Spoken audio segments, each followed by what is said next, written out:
Title দেখে নিশ্চয়ই অবাক হচ্ছেন। অবাক হওয়ার কোনো কারণ নেই। সত্যি আমরা আজকে গ্যাসের চুলা এবং তাওয়াতে তৈরি করব তন্দুর রুটি রেসিপি। তো চলুন কথা না বাড়িয়ে শুরু করা যাক।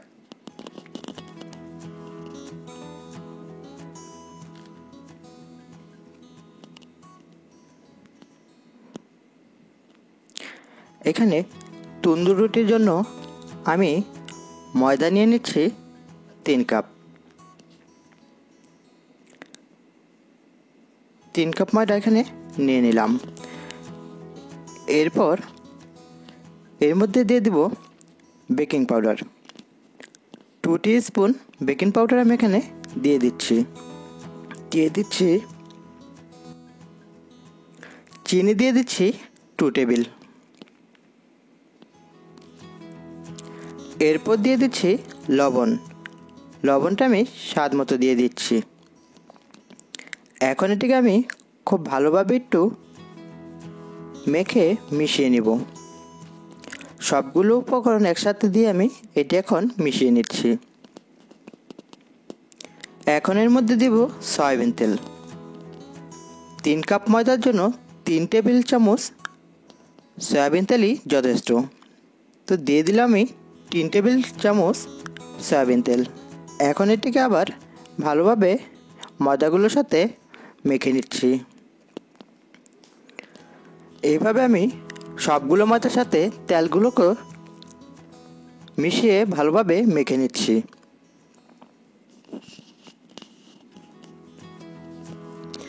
এখন এর মধ্যে দিয়ে দিচ্ছি মিষ্টি দই দিয়ে দিলাম 1 কাপ। মনে রাখবেন 3 কাপ ময়দার জন্য 1 কাপ মিষ্টি দই যথেষ্ট। তো এরপর এটিকে আমি আবারও ভালোভাবে মেখে নিচ্ছি।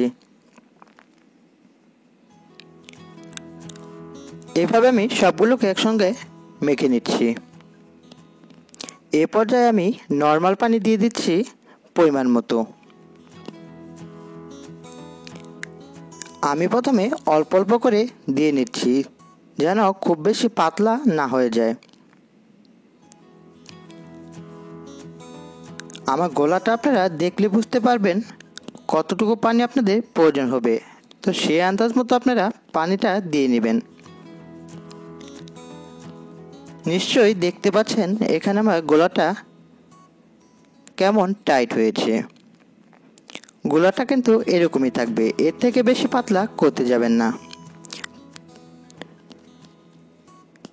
দেখুন এটিকে আমি এখন অন্য একটি পাত্রে নিয়ে নিলাম। এখন এর মধ্যে আমি অল্প পরিমাণের তেল মেখে নিব।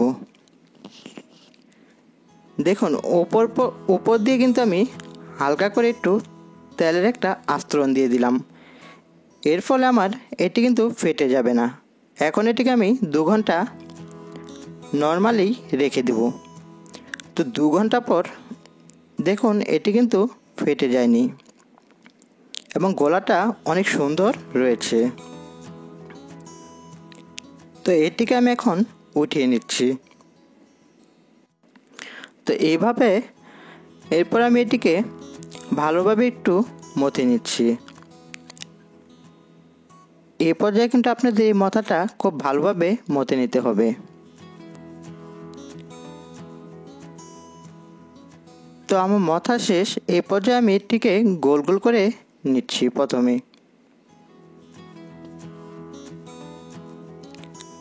এরপর লবণ এবং পানি আমি মিশিয়ে নিচ্ছি। এটি আমার পরবর্তীতে প্রয়োজন হবে।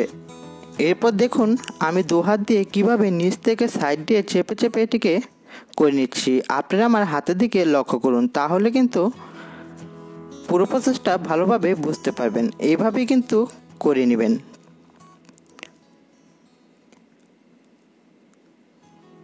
এইভাবে করার পর এরপর এটিকে বেলে নেবেন। তন্দুরি রুটির শেপ যেরকম থাকে ঠিক তেমনভাবেই করে নেবেন। দেখুন এটিকে আমি তন্দুরি রুটির শেপ করে নিচ্ছি।